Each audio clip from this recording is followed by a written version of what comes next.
To use Fibonacci retracement on Thinkorswim, start by opening a chart of the security you want to analyze. Click on the Studies button at the top of the chart and select Fibonacci retracement from the drop-down menu. This will bring up the Fibonacci retracement tool, which allows you to draw retracement levels on the chart. The Fibonacci retracement tool is based on the idea that markets tend to retrace a predictable portion of a move before continuing in the original direction.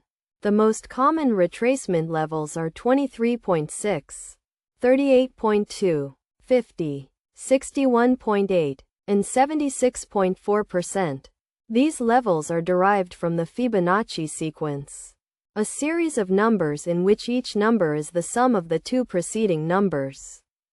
To draw the Fibonacci retracement levels, click on the high and low points of the move you want to analyze.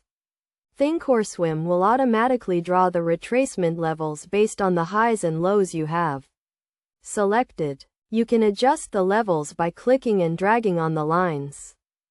Once you have drawn the Fibonacci retracement levels, look for areas where the price is likely to bounce or reverse. These areas are often referred to as support and resistance levels.